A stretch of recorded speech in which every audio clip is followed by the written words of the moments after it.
नमस्कार दोस्तों, कैसे हैं आप लोग। मैं आशा करता हूं कि आप लोग अच्छे होंगे।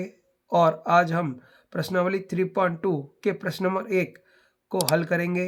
आपको वीडियो अच्छा लगे तो एक लाइक करें तथा चैनल पर नए हो तो चैनल को सब्सक्राइब कर बेल आइकन अवश्य प्रेस करें, जिससे हर आने वाली नई वीडियो का नोटिफिकेशन आपको सबसे पहले प्राप्त हो सके। आइए वीडियो प्रारंभ करते हैं। प्रश्नावली 3.2 का प्रश्न नंबर 1 है, निम्नलिखित समीकरण युग्म को प्रतिस्थापन विधि से हल कीजिए। पहला है हमारा 3x प्लस वाई बराबर 14 और x माइनस वाई बराबर 4। तो हम पहले क्वेश्चन लिखेंगे अपना। पहला क्वेश्चन है हमारा x प्लस वाई बराबर 14, इसको मान लिया समीकरण नंबर 1। और सेकंड है हमारा x माइनस वाई बराबर 4, इसको मान लिया हमने समीकरण नंबर 2। अब हमें किससे हल करना है, ये प्रतिस्थापन विधि से हल करना है। तो प्रतिस्थापन विधि से हल करेंगे। अभी हमने ग्राफी विधि सीखी थी, अब हम सीखेंगे प्रतिस्थापन विधि से हल करना। प्रतिस्थापन विधि से तो प्रतिस्थापन विधि में करते क्या है, देखिए शब्द से ही पता चल रहा है आपको। प्रतिस्थापन मतलब किसी एक चर राशि को किसी दूसरी चर राशि की सहायता से क्या करते थे, हम प्रतिस्थापित कर देते हैं। ठीक है ना। जैसे हमने समीकरण 2 लिया, समीकरण 2 से तो समीकरण 2 को लिख लिया हमने x माइनस वाई बराबर 4। अब यहाँ से हम x का या y का मान निकालेंगे। किसी एक चर राशि का क्या करेंगे, मान निकालेंगे। जैसे हमने x का निकाल लिया तो हम y को इधर ले जाएंगे तो y इधर जाए प्लस का हो जाएगा। तो x बराबर कितना आ गया, 4 प्लस वाई। इसको मान लिया हमने समीकरण नंबर 3। अब समीकरण 3 से क्या करेंगे आप, समीकरण 3 से x का मान समीकरण 1 में रखने पर, ठीक है ना। तो किसी एक समीकरण से किसी एक चर राशि का मान निकालते हैं और उस चर राशि के मान को दूसरे समीकरण में रख देते हैं। जैसे हमने यहाँ पर समीकरण 2 से x का मान निकाला, अब उस x के मान को हम क्या करेंगे, समीकरण 1 में रख देंगे। तो समीकरण 1 लिखेंगे पहले हम अपना, क्या हमारा x प्लस वाई बराबर 14। तब x के सामने मान रख देंगे। x का मान कितना है, वाई प्लस 4 प्लस वाई पूरा ऐसे ही उतर जाएगा आपका समीकरण। तो वाई से वाई कितना हो जाएगा, 2y, और 4 इधर ला के माइनस कर देंगे। तो 2y बराबर 14 में से 4 के कितने बचेंगे, 10। 2 से 10 कट जाएंगे आपके 5 बार। तो y का मान कितना आ गया, 5। अब y का मान क्या करेंगे, हम समीकरण 3 में रख देंगे। y का मान समीकरण 3 में रखने पर, तो समीकरण 3 लिखेंगे हम अपना पहला। समीकरण 3 क्या हमारा, x बराबर 4 प्लस वाई। तो y के स्थान में मान रख देंगे। तो y का मान कितना निकल गया हमारा, 5। तो x बराबर कितना आ जाएगा, 9। ठीक है ना। अब आप अपने आंसर चेक कर लो कि आपके आंसर सही है या गलत। तो जैसे मैं यहाँ पर रखूँ, पहला समीकरण क्या हमारा, x प्लस वाई बराबर 14। तो x का मान कितना है, 9, और y का मान कितना निकल गया है हमारा, 5। तो 9 और 5 कितने हो गए, 14। इसी प्रकार समीकरण 2 में चेक कर लो आप, x का मान कितना है, 9, और y का मान कितना है, 5। तो 9 माइनस 5, तो 9 में से 5 के कितने बचेंगे, 4। तो हमारे आंसर बिल्कुल सही है। ठीक है ना। इसी प्रकार प्रश्न नंबर 2 को हल करेंगे। तो प्रश्न नंबर 2 में क्या है हमारा, s माइनस टी बराबर 3, इसको मान लिया हमने समीकरण नंबर 1। दूसरा समीकरण क्या हमारा, s/3 प्लस t/2 बराबर 6। तो पहले से सही रूप में बनाएंगे। तो सही रूप में बनाने के लिए क्या करेंगे, हम नीचे एलसीएम ले लेंगे। तो 2 और 3 का एलसीएम कितना आएगा, 6। 3 का भाग 6 में लगाएंगे, कितनी बार जाएगा, 2 बार। तो 2 का ऊपर बढ़ाएंगे तो कितना हो जाएगा, 2s, प्लस 2 का भाग लगाएंगे 6 में, कितनी बार जाएगा, 3 बार। तो 3 का ऊपर गुणा करेंगे तो कितना हो जाएगा, 3t बराबर 6। अब 6 का इधर गुणा हो जाएगा क्रॉस मल्टीप्लाई में, तो कितना हो जाएगा आपका, 2s प्लस 3t बराबर 6×36। इसको मान लेंगे हम समीकरण नंबर 2। अब जैसे हमने यहाँ पे किया था, सेम उसी प्रकार यहाँ पे करेंगे। सबसे पहले किससे हल करना है, हमें ये प्रतिस्थापन विधि से हल करना है। प्रतिस्थापन विधि से समीकरण, अब देखो अब यहाँ पर समीकरण कौन सा सरल है आपको, देखो ये बड़ा दिख रहा है हमें समीकरण और ये छोटा दिख रहा है। तो छोटे समीकरण लेते हैं सबसे पहले। तो समीकरण 1 से, किससे, समीकरण 1 से। तो समीकरण 1 क्या हमारा, s माइनस टी बराबर 3। तो यहाँ से s का मान निकाल लेते हैं हम। आप t का भी निकाल सकते हैं, आपके आंसर वही आएंगे सेम। तो t को में तो ले आएंगे, t किसका हो जाएगा, प्लस का हो जाएगा। ठीक है। तो s बराबर कितना आ गया, 3 प्लस टी। इसको मान लिया हमने समीकरण नंबर 3। फिर उसी प्रकार से समीकरण 3 से s का मान समीकरण 2 में रखने पर, तो समीकरण 2 लिखेंगे हम। समीकरण 2 क्या हमारा 2s प्लस 3t बराबर 36।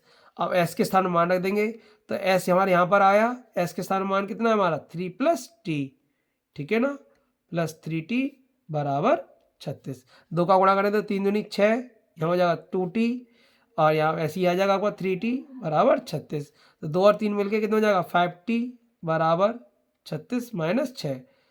तो यहाँ पर 36 में तो 6 घटा देंगे, कितना हो जाएगा 30 और 5 से 30 कट जाएगा आपका 6 बार, तो t बराबर कितना आ गया आपका 6, ठीक है ना। अब t का मान हम क्या करेंगे समीकरण 3 में रख देंगे। t का मान समीकरण 3 में रखने पर, तो रख देंगे हम, तो s बराबर 3 प्लस टी, तो s बराबर 3 प्लस टी का मान कितना है 6, तो 3 और 6 कितना हो जाएगा 9, तो s का मान कितना निकल के आ गया हमारा 9, ठीक है। अब सेम उसी प्रकार हम अपने उत्तर की जांच कर लेंगे। तो पहला समीकरण क्या हमारा s माइनस टी बराबर 3, तो s का मान कितना आया 9, t का मान कितना आया 6, तो 9 में से 6 घटाएंगे तो कितना आएगा 3। देखो हमारा आंसर सही है। सेम उसी प्रकार समीकरण 2 में चेक कर लो आप, तो यहाँ पर s का मान कितना है 9 और t का मान कितना है 6, तो 9 दूनी 18 और 6 तिया 18, तो 18 18 कितने हो गए 36। हमारे आंसर बिल्कुल सही है। उसी प्रकार प्रश्न नंबर 3 को हल करेंगे। प्रश्न नंबर 3 है हमारा, प्रश्न नंबर 3 है हमारा 3x माइनस वाई बराबर 3, 9x माइनस 3y बराबर 9। तो इसको मान लिया हमने समीकरण 1, इसको मान लिया हमने समीकरण 2। अब आप यहाँ पर ध्यान से थोड़ा देखो कि 3 का 3 गुना कितना है 9, यहाँ पर जैसे 1 है तो 1 का 3 गुना कितना है 3, 1 का 3 में गुणा करो तो 3 एकम 3 आएगा, 3 में आप 3 का गुणा 3 का 9 आएगा, यहाँ पर 3 में 3 का गुणा करो कितना आएगा 9, तो ये इसका 3 गुना है। इसको हम इस प्रकार भी लिख सकते हैं,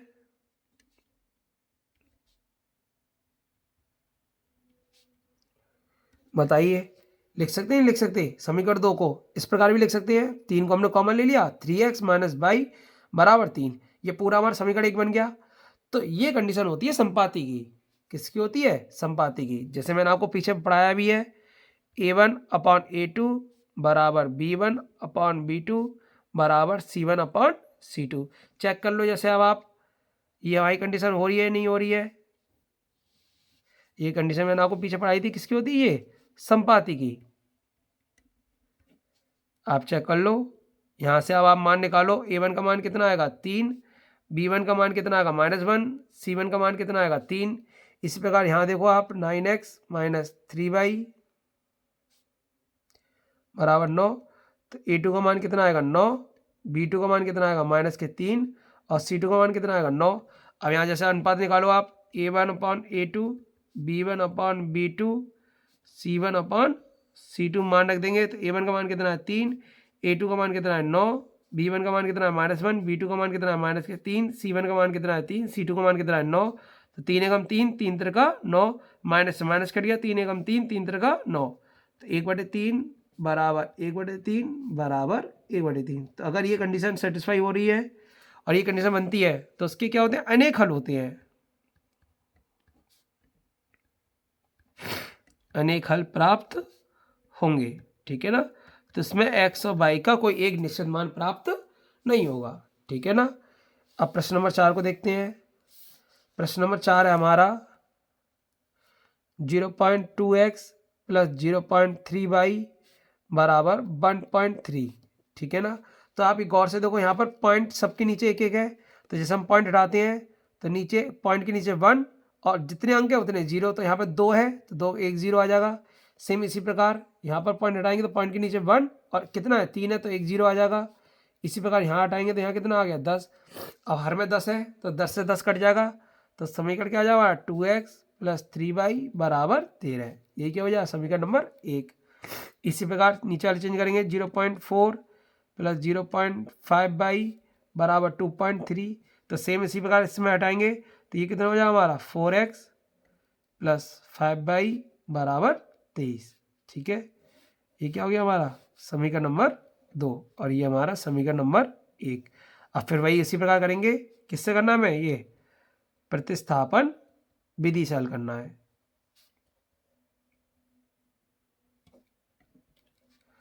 तो प्रतिस्थापन विधि से हल करेंगे तो यहाँ पर आप आसान समीकरण देखो, समीकरण 1 आसान है आपके लिए, तो हम सर समीकरण 1 को उठाएंगे। समीकरण 1 से समीकरण 1 क्या हमारा 2x प्लस 3y बराबर 13। तो यहाँ से x का मान जैसे हम निकालें तो सबसे पहले हम 3y को उधर ले जाएंगे, तो 2x बराबर 13 माइनस 3y, तो x बराबर हो जाएगा 2 अपॉन में आ जाएगा, गुणा वाली संख्या कहाँ आती है, भाग में आती है। ये क्या आ गया हमारा x का मान आ गया, इससे मान लिया हमने समीकरण नंबर 3। अब समीकरण 3 से क्या करेंगे हम, x का मान समीकरण 2 में रख देंगे। समीकरण 3 से x का मान समीकरण 2 में रखने पर रख देंगे हम। समीकरण 2 क्या हमारा 4x प्लस 5y बराबर 23। तो यहाँ पे x के सामने मान रख देंगे, तो 13 माइनस 3y अपॉन में 2 प्लस 5y बराबर 23। तो यहाँ से आप देखो 4 से 2 कट जाएंगे 2 बार, और 2 का अंदर गुणा करें तो 13 दूनी 26, यहाँ करेंगे तो 3 दूनी 6, 5y बराबर 23। ब्रैकेट खोल दिया हमने, तो ब्रैकेट के अंदर संख्या गुणा होता है, ठीक है ना। अब यहाँ पर देखो माइनस के 6y और प्लस के 5y, तो प्लस इंटू माइनस क्या होता है माइनस, तो 5 में 6 गए, कितने बचेंगे माइनस का 1 बचेगा, और 26 उधर चले जाएंगे, तो 26 प्लस के इधर जाए किसको जाएंगे माइनस के, तो यहाँ पर आप घटाओ कितने बचेंगे माइनस के 3, तो माइनस से माइनस कट गया, y बराबर कितना आ गया आपका 3।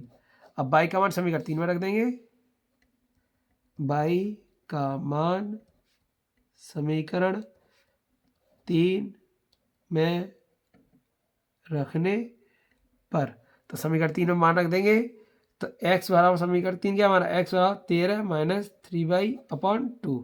यहाँ पर y के स्थान मान रखेंगे 13 माइनस 3, y के स्थान में 3 अपॉन 2। तो यहाँ सॉल्व करेंगे तो 13 3 का 9 बटे 2, तो 13 में से 3 कितने बचेंगे 4, 4 बटे 2, तो 2 से 2 कट गया 4 2 बार, तो x बराबर कितना आ गया आपका 2।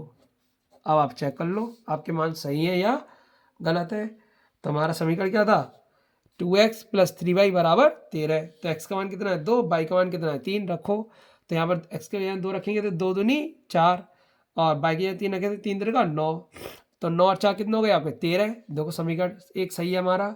दूसरा चेक कर लो आप, तो 4 दूनी 8 और 5, y के 3 तो 5 15, 15 और 8 कितने होते हैं 23, अर्थात हमारे मान बिल्कुल सही है, ठीक है ना। इसी प्रकार नेक्स्ट हल करेंगे प्रश्न नंबर 5। प्रश्न नंबर 5 है हमारा under root 2x plus under root 3y बराबर 0। समीकरण number 1 under root 3x minus under root 8y बराबर 0। समीकरण नंबर 2। अब इन्हें हल करेंगे हम, तो प्रतिस्थापन विधि से हल करना है।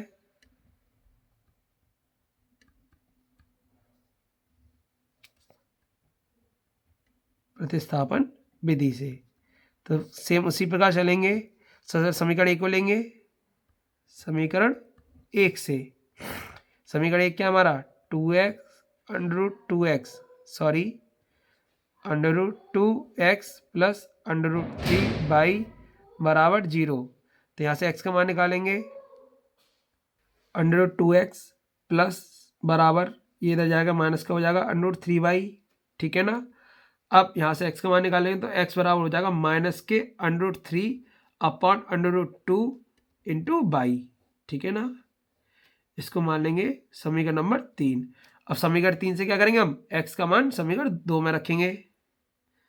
समीकरण 3 से x का मान समीकरण 2 में रखने पर, समीकरण 2 में रखेंगे अब हम, तो हमारा समीकरण 2 है हमारा √3x माइनस √8y बराबर 0। यहाँ पर x के स्थान में मान रखेंगे, तो x का मान कितना आया था हमारा माइनस के √3 अपॉन √2 इधर माइनस के √8 बराबर 0। ठीक है ना।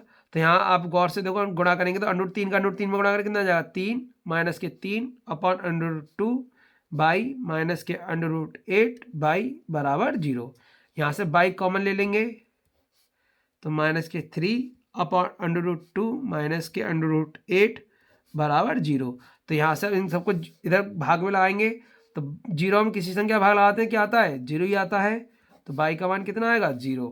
अब y का मान समीकरण 3 में रखने पर, तो समीकरण 3 में जैसे हम y का मान रखेंगे, यहाँ पर हम y का मान रखेंगे तो x का मान भी क्या हो जाएगा 0 हो जाएगा, क्योंकि 0 का किसी संख्या गुणा करो क्या आता है 0 आता है। 0 में हम भाग करें तब भी 0 आएगा, और 0 में गुणा करें तब भी क्या आएगा 0। ठीक है ना। नेक्स्ट प्रश्न हल करेंगे। नेक्स्ट प्रश्न क्या है हमारा, प्रश्न नंबर 6 है हमारा 3x upon 2 minus 5y upon 3 बराबर माइनस के 2, और इधर है हमारा x upon 3 plus y upon 2 बराबर 13/6। सबसे पहले हम सही रूप में बनाएंगे, तो सही रूप बनाने के लिए क्या लेते हैं एलसीएम लेते हैं। तो 2 और 3 का एलसीएम कितना आएगा 6 आएगा। 2 का भाग 6 में लगाएंगे कितनी बार जाएगा 3 बार, तो 3 का 9 माइनस 3 का लगाएंगे 6 में कितनी बार जाएगा 2 बार, तो 2 का गुणा करेंगे तो 5 दूनी 10 बराबर माइनस के 2। 6 का इधर गुणा हो जाएगा तो ये हो जाएगा हमारा 9x माइनस 10y बराबर 6 दूनी 12। ये क्या हो गया हमारा समीकरण नंबर 1। इसी प्रकार यहाँ पर करेंगे तो यहाँ पर एलसीएम 6 आएगा 3 और 2 का। 3 का भाग 6 में लगाएंगे 2 बार जाएगा, तो ऊपर गुणा करें 2x। 2 का भाग लगाएंगे 6 में कितनी बार जाएगा 3 बार, तो 3 का ऊपर गुणा किया तो 3y बराबर 13/6। तो हर से हर कट जाएगा आपका, तो यहाँ आ जाएगा 2x प्लस 3y बराबर 13। इसे क्या मान लेंगे समीकरण नंबर 2। अब हल कर लेंगे, किससे हल करना है हमें प्रतिस्थापन विधि से। प्रतिस्थापन विधि से तो सबसे पहले हम क्या करते हैं किसी एक चरराशि का मान निकालते हैं। तो हमें आसान समीकरण कौन सा दिख रहा है दूसरा दिख रहा है, तो समीकरण 2 से, तो समीकरण 2 क्या हमारा 2x प्लस 3y बराबर 13। तो यहाँ से x का मान निकालेंगे तो पहले हम y को उधर ले जाएंगे, तो y उधर जाएगा किसका हो जाएगा माइनस का हो जाएगा। फिर हम x का मान निकालेंगे तो 13 माइनस 3y अपॉन 2। ये क्या आ गया हमारा x का मान आ गया। इसे मान लिया समीकरण नंबर 3। अब समीकरण 3 से x का मान क्या करेंगे हम समीकरण 1 में रख देंगे। तो समीकरण 1 क्या हमारा 9x माइनस 10y बराबर माइनस के 12। तो यहाँ पर x का मान पुट करेंगे तो 9x का मान कितना है 13 minus 3y upon 2 minus 10y बराबर माइनस के 12। तो यहाँ पर 9 का अंदर गुणा करेंगे तो 13 निम्मा कितने होते हैं 117। इसमें करेंगे तो 9 तिया 27 बाई अपॉन 2 माइनस के 10y बराबर माइनस के 12। अब हर से हम क्या करेंगे 2 को हटाएंगे, तो 2 को हटाने के लिए क्या करेंगे हम समीकरण में 2 से गुणा कर देंगे। तो 2 से गुणा करने पर, तो देखो यहाँ पर 2 या हर में, तो इनमें तो गुणा होगा नहीं, ये आपके ऐसे आ जाएंगे 117 माइनस 27 बाई, यहाँ पर हर में 2 नहीं है तो गुणा हो जाएगा तो 10 दूनी 20, यहाँ पर नहीं है तो यहाँ पर हो जाएगा 12 दूनी 24। अब आप सॉल्व कर लो तो माइनस के 27 और माइनस के 20 ये बाई जुड़ जाएंगे तो कितने हो जाएंगे माइनस के 47। माइनस माइनस क्या होता है प्लस। अब ये इधर चले जाएंगे तो माइनस के 117, तो माइनस के 47 बाई बराबर माइनस के 141, माइनस के 24 और माइनस के 17 कितने हो जाएंगे माइनस के 141। माइनस से माइनस कट जाएगा, 47 से 141 कितनी हो जाएगा 3 बार, तो बाई और आओ कितना आ गया आपका 3। अब बाई का मान क्या करेंगे हम बाई का मान समीकरण 3 में रखने पर रख देंगे हम। तो यहाँ पर बाई का मान रखेंगे समीकरण 3 ये रहा हमारा x बराबर 13 माइनस 3y अपॉन 2। तो x बराबर 13 माइनस 3 बाई के स्थान में 3/2। तो x बराबर यहाँ पर 13, 3 3 का 9 बटे 2। तो 3 में से 9 कितने बचे 4, 4/2। तो 2 से 2 दूनी 4। तो x बराबर कितना आ गया 2, y बराबर 3 और x बराबर 2। अब चेक कर लें हम मान अपने। तो यहाँ पर रखेंगे हम 2, तो 9 दूनी 18 और माइनस 10 बाई के स्थान में 3 रखेंगे तो 10 या 30। तो 18 माइनस 30 कितना आएगा आपका माइनस के 12। सेम उसी प्रकार समीकरण 2 में रखेंगे तो 2x, तो x के स्थान कितना है 2, तो 2 इंटू 2 कितना हो जाएगा 4 और यहाँ पर बाई के स्थान 3 रखेंगे तो 3 3 का 9, तो 9 4 13। अर्थात हमारे आंसर बिल्कुल सही है। ठीक है ना। अपनी उत्तर की जांच अवश्य कर लीजिएगा। ठीक है ना दोस्तों, मैं उम्मीद करता हूं कि आपको यह वीडियो समझ में आ गया होगा। अगर किसी प्रकार का डाउट हो तो आप मुझसे कमेंट करके पूछ सकते हैं। अगर आप लोगों ने इससे पहले का वीडियो नहीं देखा है तो आप लोग अनलॉक स्टडी विद आचार्य के प्लेलिस्ट में जाकर देख सकते हैं। फिर मिलते हैं एक और वीडियो में, तब तक के लिए धन्यवाद। जय हिंद।